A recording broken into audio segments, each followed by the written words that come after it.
નમસ્કાર મિત્રો, હરિપુરા પ્રાથમિક શાળાના બાળકો આજે મનુભાઈ ગજેરાની વાડીએ આવ્યા છે અને બાળકોને આજે બેગલેસ ડે નિમિત્તે અમે વાડીની મુલાકાતે લાવ્યા છીએ અને આજે અમારે હેત ગજેરા પોતે જ ટ્રેક્ટર હાંકશે અને બાળકો જોશે અને બાળકોને પણ આ ખેતી તરફ થોડોક રુચિ જાગે એવા અમારા પ્રયત્નો છે. તો ટ્રેક્ટર શરૂ કરી અને ટ્રેક્ટર ચલાવશે.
વાહ સાહેબ વાહ.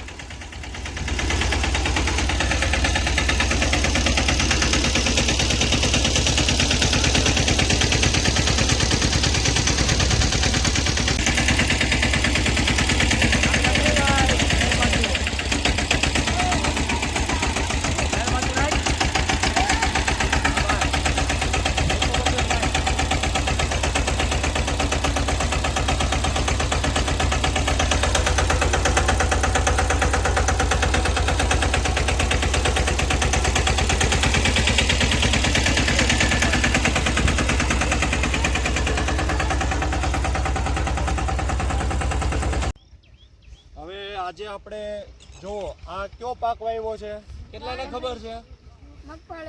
મગફળીને આપણે શું કહીએ છીએ? માંડવી.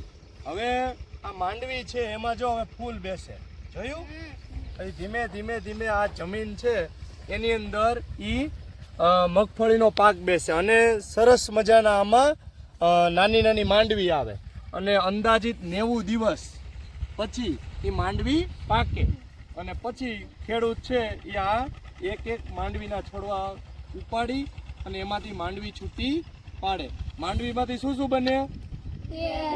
પછી માંડવી પાક, પછી સિંગ, ખારી સિંગ ભજીયા, પછી બીજું કઈ બને? ચેવડામાં નાખી શકાય, પછી દાળમાં નાખી શકાય, ખીચડીમાં, પછી વઘારેલા ભાત બનાવી એમાં નાખી શકાય.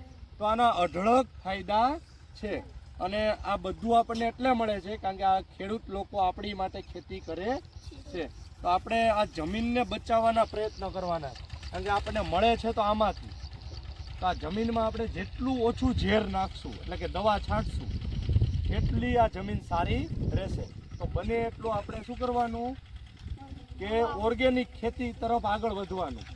થોડીક વાર લાગે પણ ખેતી આપણે જમીન બચાવી શકીએ, ખેતી સારી થાય. તો મિત્રો, આ અમારો ખેતીની જે મુલાકાત છે એમાં બાળકોને અમે આ રીતે માર્ગદર્શન આપી રહ્યા છીએ. તમારે કાંઈ સુઝાવ હોય તો કોમેન્ટ કરજો.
હવે આપણે જ્યારે મનુભાઈ ગજેરાની વાડીએ આવ્યા છીએ ત્યારે આપણે થોડાક એને ખેતીલક્ષી પ્રશ્નો પૂછશું. તો બાળકો તમારે જ એને પ્રશ્ન પૂછવાના છે કે ભાઈ કઈ રીતે ખેતી થાય જેવા વગેરે વગેરે. તો પેલો પ્રશ્ન તો પૂછ. મેં કેવું બી વાવ્યું? હા, ગિરનાર કેટલાની જાળી વાવી? 30. તમે વાવેતર કેમ કર્યું? વાવેતર ઓવણીથી. ઓટોમેટિક ઓવણી. એટલે ઓવણી એટલે કેજો બાળકોને ઘણીવાર વાવણી એટલે એ ઓટોમેટિક એમાં આયા દાણા નાખી દેવાનું એટલે એમનું ના હાલ્યું જાય. એની આગળ ખોદાતું જાય ને બી અંદર હા, વવાતા વવાતા. હાથી આ ટ્રેક્ટર વાહે કે સનેડા વાહે બાંધી. બરોબર. હા, પાક કયું નાખ્યું છે? ખાતર ડીઆઈપી. આ પાક ક્યારે તૈયાર થાય છે? આ 3.5 મહિને. 110 દિવસે. હા, હાથી આંકો તમે તો એનાથી ફાયદો શું થાય? ખડ નિંદામણ ઓછું થાય અને ખડનો પ્રશ્ન વયો જાય અને જમીન ફાટે નહીં. તો આવી રીતે આ ખેતીમાં આપણને એમ થાય કે ભાઈ આ વાવ્યું ના ઉગ્યું ને એ પૈસા બની ગયા, તો આ પૈસા માટે છે નહીં. આમાં ખૂબ મહેનત લાગે છે. નમસ્કાર મિત્રો, તો હવે અમે અહીંયા અમારી વાડીની મુલાકાત પૂર્ણ કરીએ છીએ અને બાળકોને ફરીથી સ્કૂલ તરફ લઈ જઈએ છીએ. ખૂબ મજા આવી. મનુભાઈ ગજેરાએ ખૂબ સારી માહિતી આપી, કાબરિયા સાહેબે માહિતી આપી, મારા તરફથી થોડોક પ્રયાસ થયો અને બાળકોને ખેતીલક્ષી તમામ જ્ઞાન આ બેગલેસ ડે દરમિયાન એને મળે છે. એટલે આ સરકારનો ખૂબ સારો એક પ્રયાસ છે બેગલેસ ડે, કે જેથી બાળકોને વ્યવસાયકારો વિશે થોડીક માહિતી મળે અને થોડુંક શિક્ષણ અલગ ચોપડીની બહારનું મળે. એટલે ખૂબ સરસ કાર્ય છે અને અમને પણ મજા આવી.